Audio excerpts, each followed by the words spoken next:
So we have what's called the hedonic adaptation principle. I'm going to dive into this today. We're talking a lot about our values. We're talking a lot about what lights us up, living an inspired life, okay, and being in alignment with that. Okay, so this principle is really, really powerful to understand.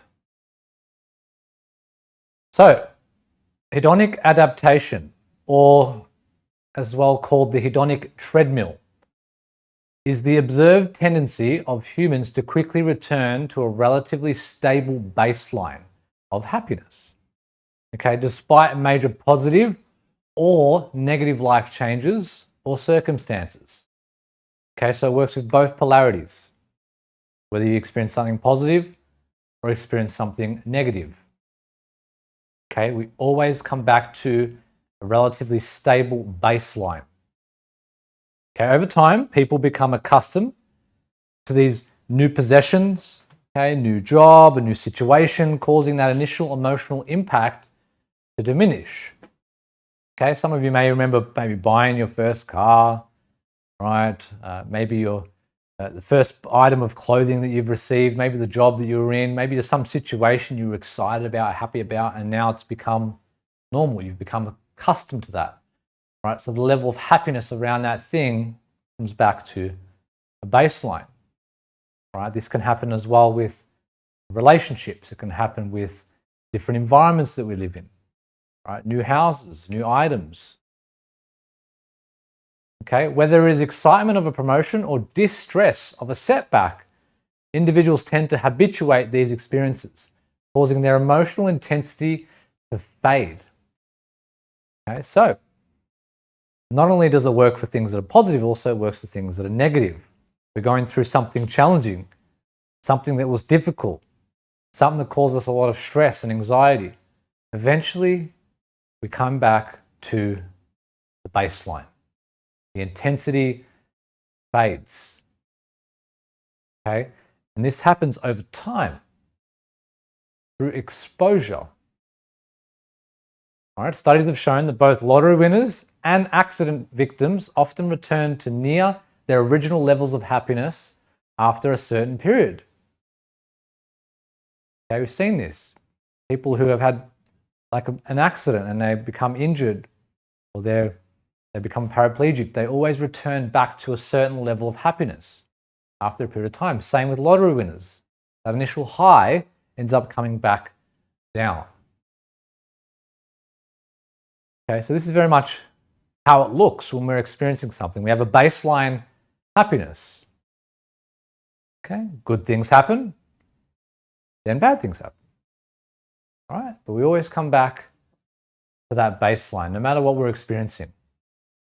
Okay, whether it's something that's very pleasurable or something that's not pleasurable. Okay, and you see through time, it always comes back. The pendulum swings. The polarity comes back. Okay, it goes back into a baseline. And remember I was talking about earlier, when I started getting into this, my energy and my happiness levels were rising and I felt like I was high, right? In contrast to my normal life prior to that, my level of happiness and my vibration. In contrast to that, I felt high naturally, right? Through meditation, through breath work, through these practices. I just felt good for no reason. Okay? And this is what happens. Then my baseline started to grow. My baseline level of happiness started to rise. And no matter what happened, obviously there were still things that made me really happy and there were still things that made me really sad. I still came back to that baseline level of happiness, right? And the beautiful part of this is our baseline happiness can rise and go higher and can go higher and can go higher. And eventually, we can be in a higher baseline happiness. But what happens? Eventually, it feels normal to us. We standardize it. It becomes normal. It doesn't become anything new. Okay? So our reality itself, we can get used to, even if our certain level of happiness is different to the other person. Okay, so there's a positive and negative to this as well, right? Obviously, we experience high emotional intensity. What happens? It comes back down to neutrality. But the positive side of it, if we're experiencing low or negative emotional intensity, that eventually too is going to come back to baseline. It's going to find its balance.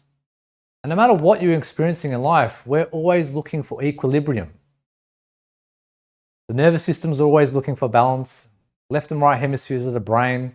Our blood pH levels always looking for balance. Our whole biochemistry is always looking to find this equilibrium. Okay, it's the same with anything we experience. So we know when we expose ourselves to something that's challenging, that's a stretch, we know through time, through repeated exposure, eventually the negative or low emotional intensity goes back to baseline. Right? It finds neutrality, finds a center point. Understanding this is important. Now, how do we counteract this principle? Well, we learn to appreciate the journey, right? Focus on the present experiences rather than acquiring new things. Okay, we know those new things are going to be great. We don't want to push that away. That's a part of life, right? To experience the coming and the going, the ups and the downs, the positive and the negative, the pain and the pleasure, right? The rewards that come with achieving our goals. But we know eventually that level of satisfaction is going to come back to a baseline. We appreciate the journey. We can practice gratitude, right? Actively acknowledging what one has. We can slow down this process, being grateful for the little things that we obtain along the journey. Okay, variety and surprise. So changing up the routine, doing something different, right? Help maintain that excitement and counteract the monotony that fuels adaptation. Right? Variety is also a human need, right? Have a bit of variety, a bit of surprise. We also like certainty. Right? So God gave us both sides of the spectrum. Okay, meaning versus pleasure. So we focus on eudaimonic well-being activities that provide meaning, growth, and connection, which tends to create more lasting fulfillment than fleeting sensory pleasures. Now we're going to dive into this concept very shortly, eudaimonic. Okay, meaning versus pleasure. Then baseline resets. So periodically you can subtract yourself, take yourself away from that comfort, like take a break from the food or the television, or spending time in a third world country, or camping, right? Roughing it out, going out and camping for a few nights. You come back home, what do? Oh my gosh, warm shower. Oh my gosh, sink. I've got a stove, fridge. Then I have an esky with ice melting. It's making all my stuff soggy. All right, and I've got a bed with a controlled environment. I'm not freezing at night. So sometimes when we experience a contrast, we can reset our baseline. All right, who here has gone to a third world country before and have come back home, back to Australia, and they're like, oh my gosh, wow, the roads are clean, everything's amazing, my house is beautiful. And we have this deeper appreciation. Okay, this is a baseline reset. Okay, taking ourselves away. So these are ways that we can counteract the adaptation principle. We get too comfortable, we get too familiar, we get too used to the environments that we're living in. It could be an amazing home, you could be driving an amazing car, you have all these amazing things, but we just get caught up in the hedonic adaptation, right? And we adapt, it becomes normal. Okay? Sometimes it's taking yourself away from that person. Sometimes we take people for granted and have a little break from them. Then we go back and see them and we're like, oh my gosh, I want to talk to you. I've got so much to share. Right? We see this when, say if you see someone, you haven't seen them for years and you go and hang out with them, and maybe after an hour, maybe after a day, your baseline resets and you start acknowledging this hedonic adaptation principle, and eventually you just kind of both go on your phones.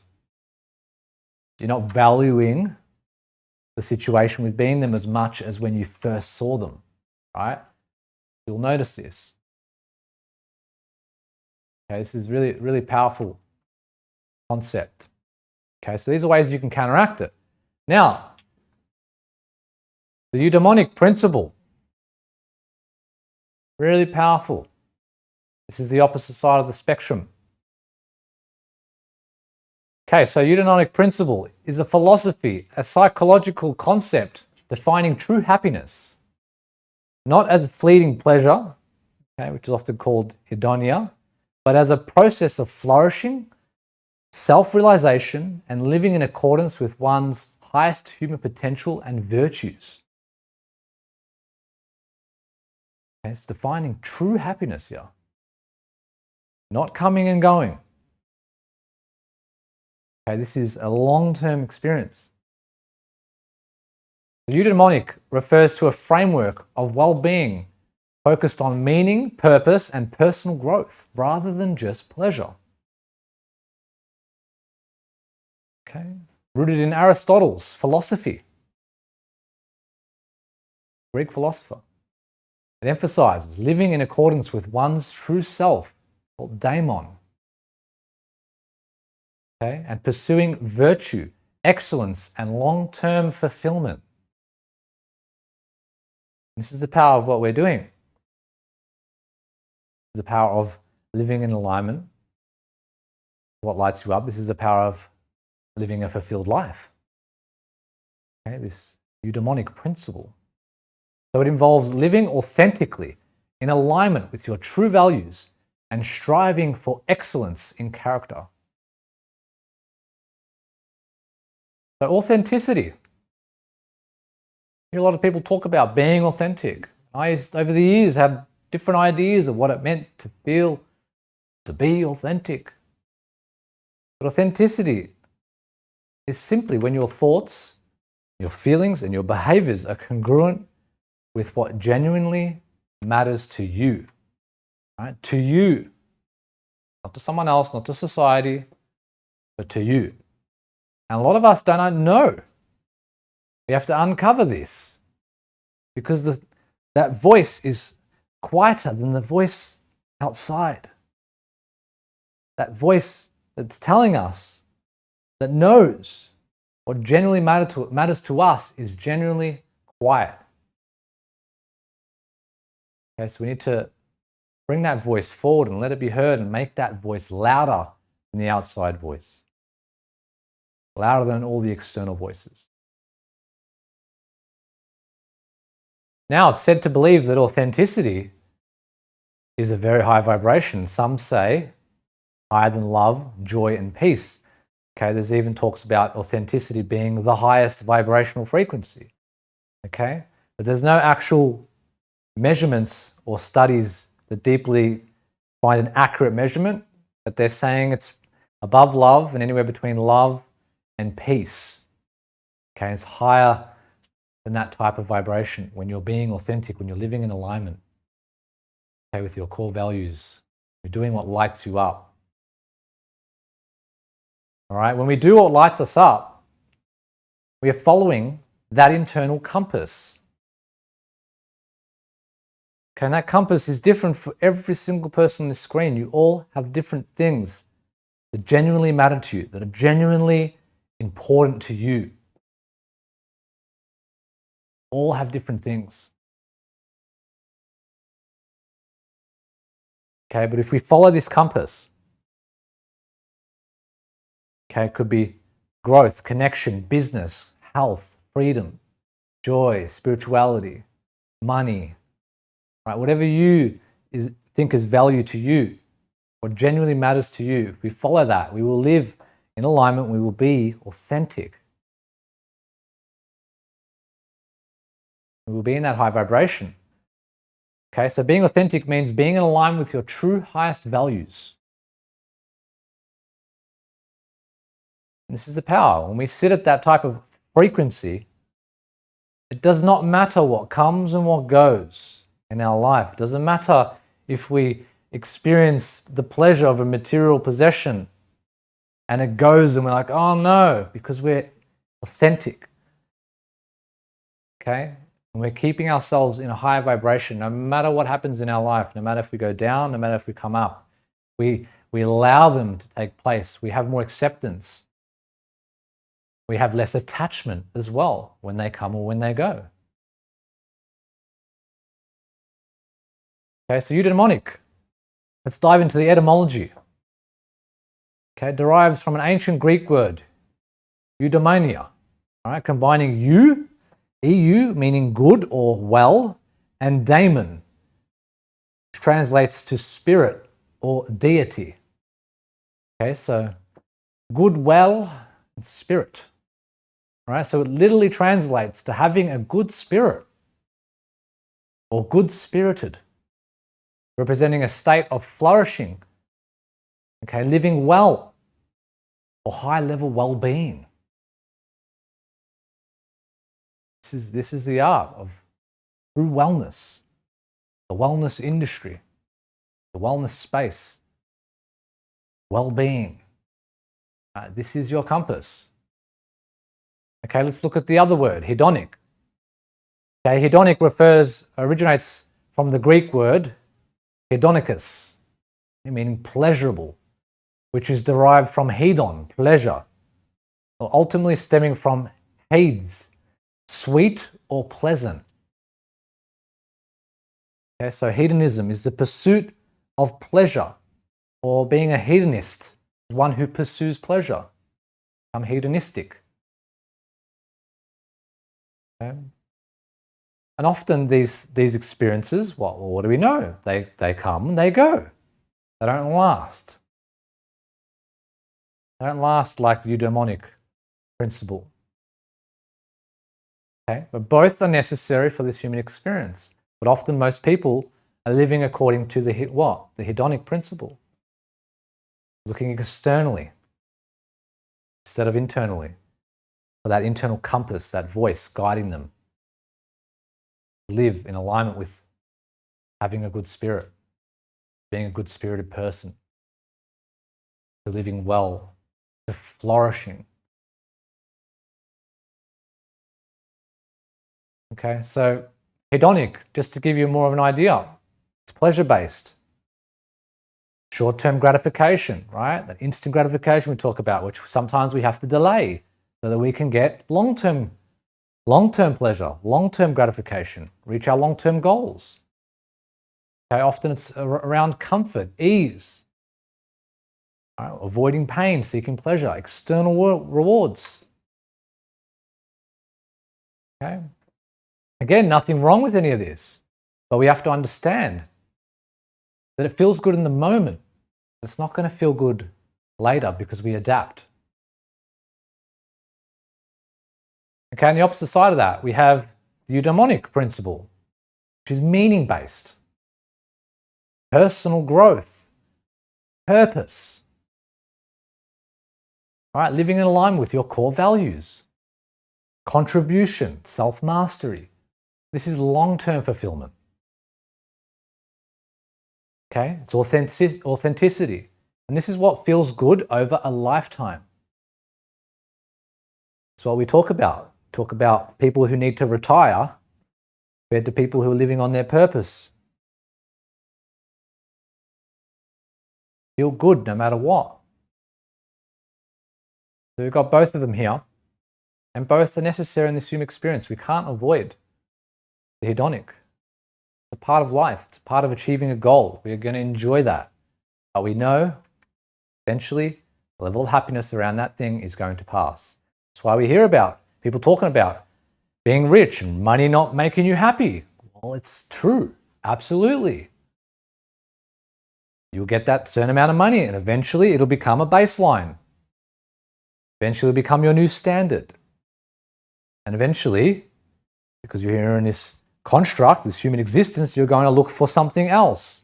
You're going to look for more growth. And it's why we see certain people who have attained everything externally, the fame, the money, the relationships, everything, and somehow they're still driven down a road of depression or drug addiction. Some of them end up being driven down this road of the Eudaimonic principle, to start to live aligned with their purpose, start contributing to other people, living in line with their core values. I'll give you another example.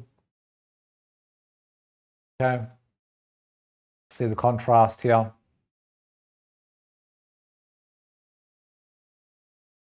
You see the likes, the watch, the alcoholic drink, right? The status, the possessions, that new handbag, or that nice pair of glasses. Eventually, it's going to become normal. It's not a big deal.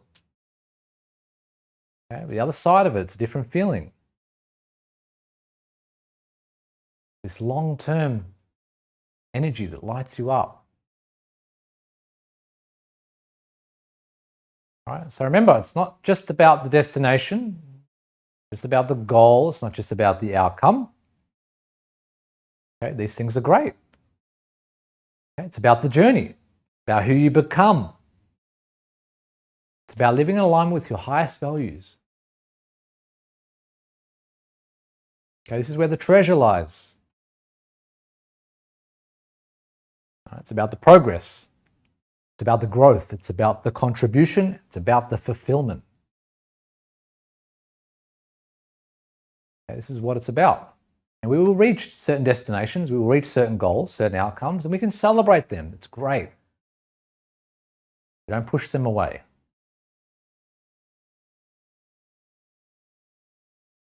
Okay, we allow them. We don't get attached because we are living in alignment. Okay, we also have our 6 human needs. Those of you remember. Right, we have our main 4, certainty, variety, love and connection, significance. Okay, some of us are meeting these needs already. Some of us are meeting these needs maybe in a healthy way, maybe some of us in an unhealthy way. Okay, when we embark on this journey and we step into this eudaimonic principle, we start to live by all of our human needs. We start to get our growth, which we're born to grow. Everything in this life wants to grow. Plants want to grow, animals want to grow. Everything wants to grow. Okay, and then contribute. Growth and contribution. That completes your needs. Okay, but when we come back to this compass, come back to it. Your compass is unique. Compass is unique to you, but this will guide you, move you in a direction. And as long as you move in that direction, there is no destination with this compass. There is no outcome. There is no goal. It's just a direction. And if you move in that direction, you will feel this beautiful feeling. You will feel the rewards without needing to attain anything. Okay, so there'll be ups and downs. There'll be moments of challenge, moments of support. And through both polarities, we will adapt and grow. Okay, we'll adapt and grow. And then when we stay focused on our direction and we live in alignment with our highest values, we can enjoy the highs without the attachment. Okay, and we can accept the lows without the resistance. This is the power. And I started to experience this many years ago. I started to feel this energy. And I started to feel like I don't need things outside of me to make me feel good anymore. A lot of my habits and addictions changed because I felt good. My vibration was increased. So when I went to a drug, or I went to the alcohol, or I went to the cigarettes, or I went to that junk food, it would bring my vibration down. It didn't align. I felt better just on my own. It wasn't bringing me up anymore. And what do you know? Me being in line with that, I achieved more goals. I made more money. I attracted more material things too. Great. They were bonuses though. They were bonuses. All right, and that's how we want to treat them. Not as the be all and end all. They are bonuses along the way. And when we go in that direction, we will achieve more goals because we're moving towards what lights us up. So there's going to be outcomes we achieve. There's going to be things that we're happy about, accomplishments. It's a part of moving in that direction. Okay, when we're moving in that direction, we can handle anything. We can handle ups and downs. We don't get attached to them. Moments of challenge, but hey, this moment of challenge is helping me what? Move in that direction. It's a part of the journey.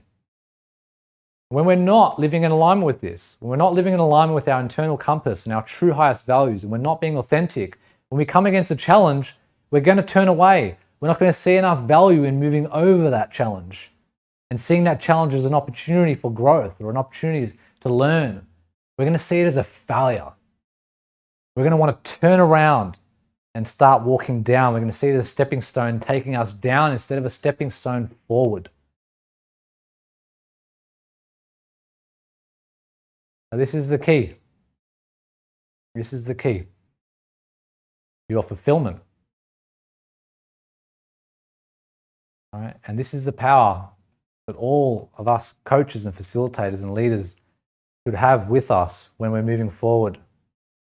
Life is going to give us these ups and downs. But when we have this energy behind us, it doesn't matter what we experience, the coming and going, we start to experience this internal peace, this internal joy, this internal love that just moves us forward. Authenticity. We don't have to look for happiness. We don't have to look for pleasure outside of us anymore. When they come, it's great. It's a bonus. Okay, so this is the key, and this is the compass that I wish you all embark on and carry with you. Your own unique spiritual compass.